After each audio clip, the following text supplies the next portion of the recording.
Here we're looking at section 3.3 and completing the square. So our big essential question is, how can you complete the square for a quadratic expression? And we'll see why this becomes very useful here at the end of today. So first, our learning targets. First, we're going to solve quadratic equations using square roots. And we've done this in our previous lesson, but now we're going to look at it a little bit differently. Then our second is to solve quadratic equations by completing the square. And the reason we do this is really this third learning target, is so I can write these quadratic functions in vertex form and be able to quickly and easily find my vertex. So my first example, solve x squared minus 16x plus 64 equals 100 using square roots. So generally I wouldn't say this would be a square root one because I have this x term. But I also notice that my left side is an expression, a quadratic expression, that can be written with square roots. So I know that x squared minus 16x plus 64 can also be written as here this quantity is x minus 8 squared. Well, so now that I've written it this way, I can go ahead and take the square root of both sides. So I end up with x minus 8 equals plus or minus 10, because remember, anytime I take the square root I have this plus or minus, and then I solve. I just add 8 to both sides and I can follow my math and go from there. So I can factor this trinomial into a binomial squared. Not all quadratic expressions can be done that way, but these ones can, so try these. Okay, so now we're going to look at completing the square. So here's kind of what a picture of what it looks like. So I'm completing the square for this expression, my x squared plus bx. So in order to complete the square, I have to divide b by 2 and then square it. So here's what I'm looking at. So I've got x plus b, I've got bx right here, and my x here. So I've got x squared plus bx. So I want to break this b value in half so I can make an actual square, and then this would be b divided by 2 squared. That's kind of a picture of what it looks like, and we'll continue to look at some of these as we go. So here's what it looks like in algebra. So we're going to actually just break a couple of these examples down. I think that's easier. So first we have to find the value of c, so my c value that makes this a perfect square trinomial. Then write the expression as a square of a binomial. So in order to do that, I have to start it in my standard form, so x squared plus bx plus c. So I take half of my b term, so I take this 14 and divide it by 2 and get 7, and then I square that and I get 49. So that will be my value of c. That's where that goes in right here. So now I can rewrite this as my square of a binomial. So you'll notice here I've got my x plus 7 squared. So you'll see that this value that we come up with here is what goes in here. So this will come into play a lot here in just a few minutes. Okay, so here's some for you to try. Try and figure out if you can figure out what this c value is going to be in order to make this a perfect square trinomial. Okay. So now here we're solving by completing the square. So the first thing I want to do when solving by completing the square is get everything, all my constants, to one side. So now I have x squared minus 10x equals a negative 7. So now I have to figure out what can I add to both sides to make this a perfect square trinomial. So again, I've got my x squared minus 10x plus some value equals negative 7 plus some value. So when I add it to the left side, I have to add it to the right side. In order to figure that out, I take this value and divide by 2. So now I have a negative 5 because negative 10 divided by, so here we're going to divide by 2. And then to figure out what this goes is I take this value and I square it. So this becomes 25. So then this also has to become 25. Okay, so now I have x squared minus 10x plus 25 equals a negative 7 plus 25. Well, so now let's do our next step. This side I want to write as my binomial, and I can simplify a negative 7 and 25 gives me 18. Okay. So now over here I see the value that has to go in here is going to be this negative 5, and that I get from right here. So now I have x minus 5 squared. So I want to take the square root of both sides. So I have x minus 5 equals plus or minus, whenever I take the square root of something I have plus or minus 18, and now I'm going to add 5 to both sides. So I have 5 plus or minus the square root of 18.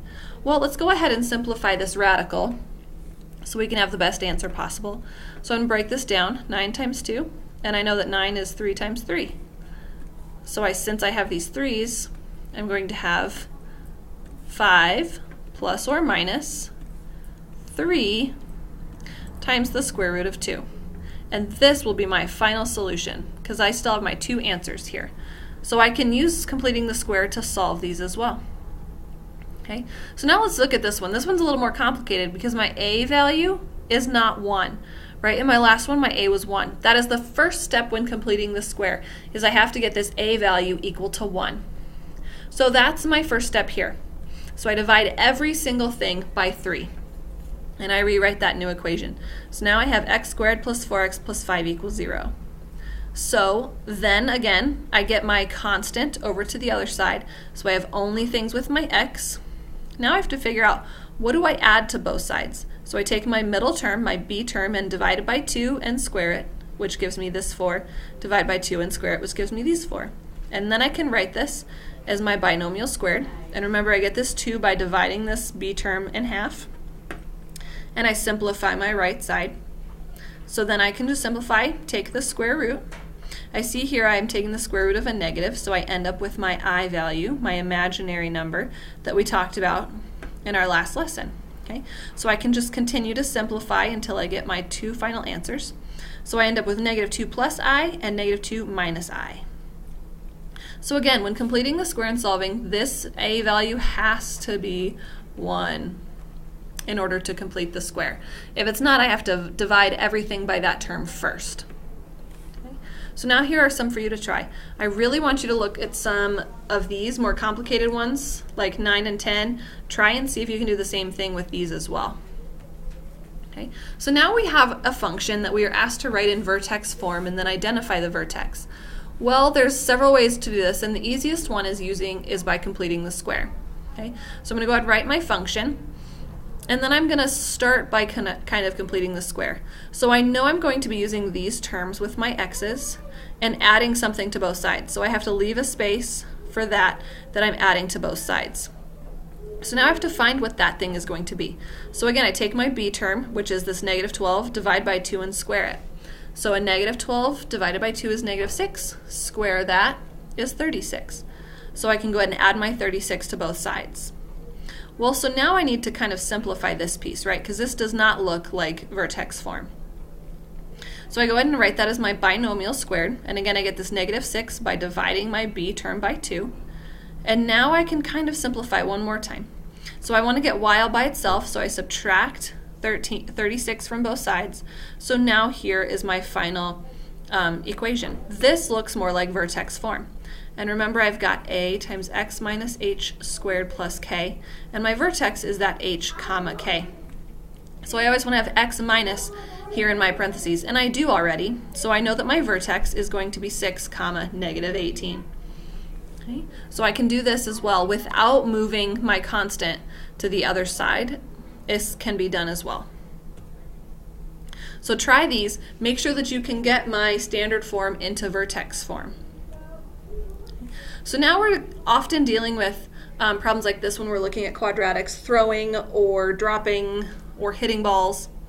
So the height y in feet of a baseball t seconds after it is hit can be modeled by this function. So find the maximum height of the baseball. Ooh, maximum is a word we need to know because that's going to be my vertex. And then I'm asked, how long does it take the ball to hit the ground? So first let's find the vertex. So I want to write this in vertex form. So I write my function. And I know that I'm only really going to be dealing with these 2 values right now. Okay, so we factored out a negative 16 first, just to make our lives a little bit easier. And generally, that's where we want to live. Okay, so now I can go ahead and complete the square inside my parentheses by taking my b term, my negative 6, and dividing it by 2 and squaring it, and adding that to both sides. But when I'm adding it to this left-hand side, where I have my y, you'll notice here I have to also multiply it by this negative 16.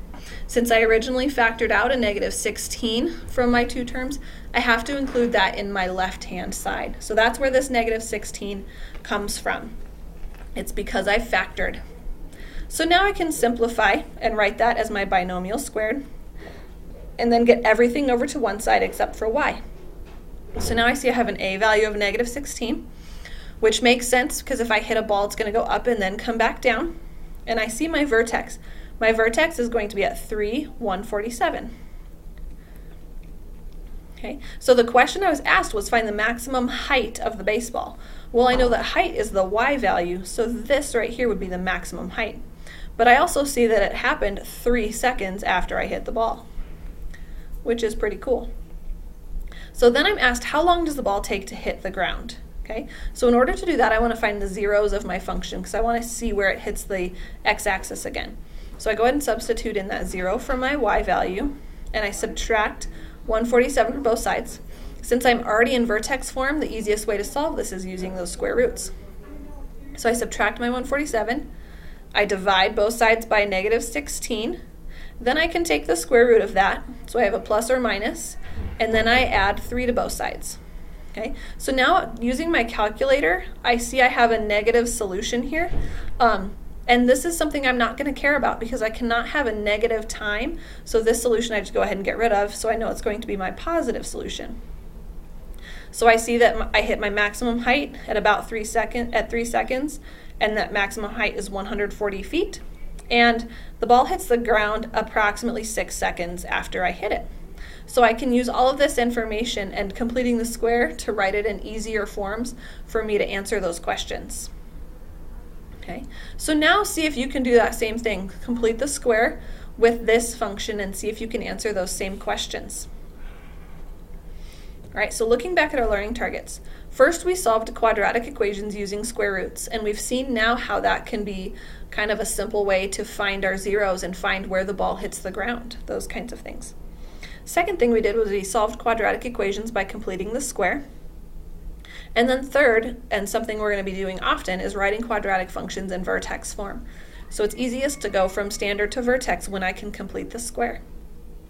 So now that we've gone through all of these, go ahead and start working on your homework for this section.